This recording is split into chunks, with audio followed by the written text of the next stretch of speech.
What's up guys, it's Endymion, and today I want to talk about the extremely intelligent and kind of creepy insectoid race known as the Rachni. In this video, I will cover who the Rachni are, what they're capable of, and where they could go in the series' future. And if you love Mass Effect, I have a ton of lore and theory videos on the channel, so consider subscribing if you want to see more. So let's begin. The Rachni are a race of incredibly intelligent insectoids that originate from the planet Suin in the Ninmah cluster of the Milky Way galaxy. The Rachni's homeworld is largely inhospitable as half the planet is largely frozen over, and the other half is constantly being burned with the brutal celestial heat of the neighboring sun. Because of this, the Rachni live below Suin's surface, living in colony cities within the planet. And over the years of the Rachni existing, they went from being subterranean to actually, believe it or not, achieving spaceflight by themselves and becoming efficient enough to leave their homeworld of Suin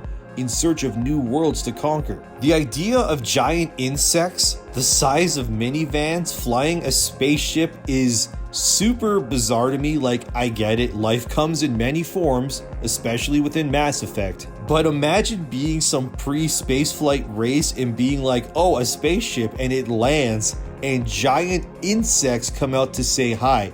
I would die of a heart attack instantly. Oh, and if they were spider people, just forget it. But anyways, the Rachni ended up colonizing multiple worlds, and eventually the Council, by accident, made contact with the Rachni, and everything went to hell at that point. This encounter led to the Rachni becoming aggressive, and the eventual conflict would end up being known as the Rachni Wars. This war led to the Rachni warring with many of the Council races, and due to the Rachni's sheer numbers and their biology allowing them to survive in many inhospitable environments that the Council races could not, it led to a standstill in the war. This was eventually countered by the Council when the Solarians discovered the planet of Tuchanka and the native alpha species known as the Krogan, or as I like to call them, the coolest race in Mass Effect. Did you know that they were based on bats? Seriously, like the Krogan's faces. I know I thought they were frog, crocodile, dinosaur people too. Look it up, I'm not lying. Anyway, the Krogans become instrumental in destroying the Rachni due to their regenerative healing factors and evolutionary upper hand of being absolute badasses. The Rachni were eventually defeated, and their queens, the leaders of the Rachni, were destroyed by the Krogan. Obviously, this wouldn't be the end of the Rachni, as Binary Helix in the original Mass Effect, a corporation working on the planet of Noveria, would end up discovering a Rachni derelict spacecraft that housed multiple eggs in cryogenic sleep. And one of those eggs happened to be a queen egg, which you as Commander Shepard can decide to save or destroy, which leads to a ton of things happening. For the remainder of this video, I'm going to talk about the Rachni in the assumption that Shepard has saved the Rachni and they survived the Reaper War. Otherwise, this video and the ideas would basically end right now. Cool?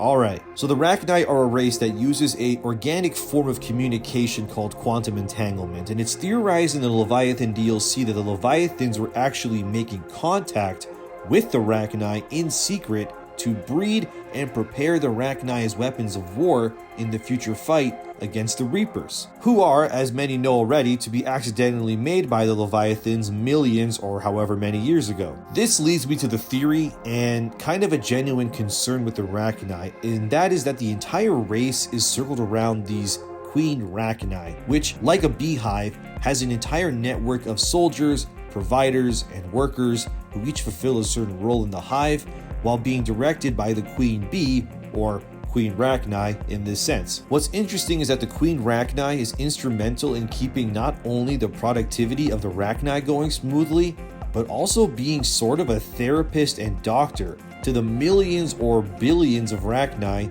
in their thrall as well. See, the Rachni, as explained before with their organic quantum communications, which can be seen as a literal telepathic connection between the race, the Queen Rachni will emit a song, which soothes the worker Rachnis and in a sense indoctrinate them like a Reaper would their thrall into the soothed Rachni performing their tasks efficiently and constantly. But this leads to a very big problem that seems to keep happening with the Rachni, and it's this. The Rachni seem to be very easy to control, it seems, if certain conditions are met.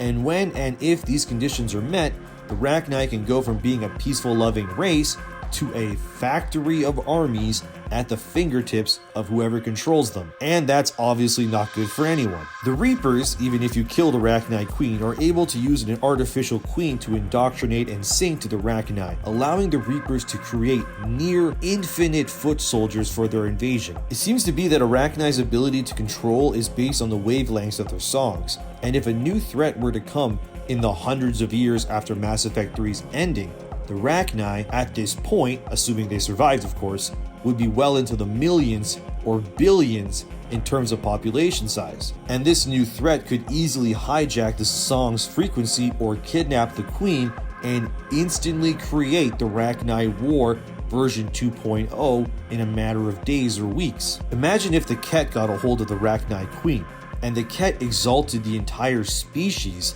into Ket-infused Rachni. That would be very, very bad indeed. I mean, we saw in Andromeda what a single Ket-infused Krogan could do, and it's clear that the Krogan were the only match physiology-wise to the Rachni in terms of close quarters combat. So thinking what a billion born Rachni soldiers would be capable of if they were stripped of their identity, exalted, and since the song is used to soothe the Rachni, and if the Rachni go too long without the song of the Queen, they become frenzied and literally start going insane. Yeah, a billion Ket exalted Rachni with no song to speak of, just unleashed on planets as fodder like crazy shoppers on Black Friday, does not sound like a fun thing to deal with. Not to mention that the Rachni have been extinct, and I say that loosely, a couple of times in the trilogy, and have always found a way to come back, if it's by random ships in space with eggs or whatnot. So the Council races could be rebuilding in a post-Reaper universe thinking everything is dandy, while a new secret threat is just cultivating and breeding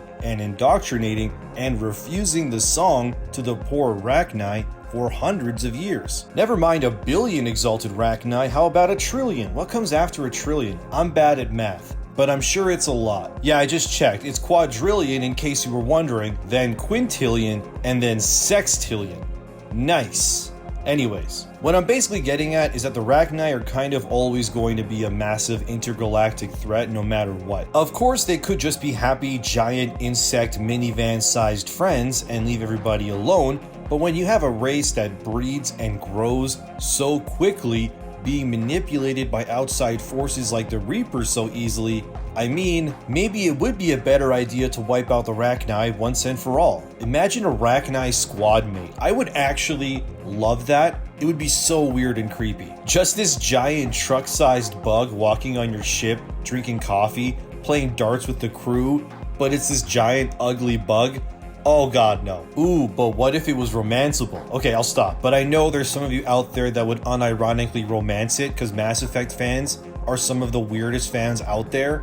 I know, because I'm one of them myself. Anyways, guys, that's the video on the Rachni. What do you think of them?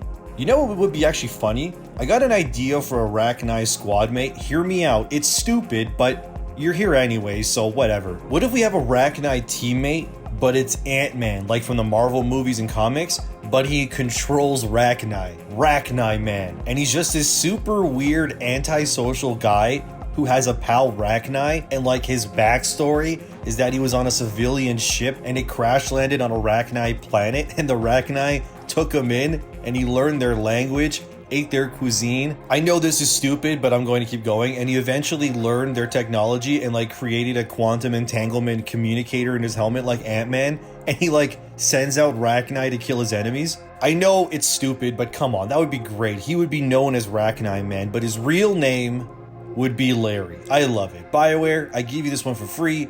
Make it canonized. Thank you, Larry the Rachni Man. Anyway, guys, thanks for watching. If you like what you heard or cringed at my stupidity, maybe consider liking or subscribing to help a new YouTuber out. I got tons of Mass Effect content on the channel, and I even do news videos now so I can annoy my subscribers more frequently. I'm ENDYMION. I really have a craving for Japanese food right now. This has no meaning. I'm just telling you things you don't need to know at all at this point. Anyways, thanks for watching. Make Rachni Man canon, and I'll see you in the next one.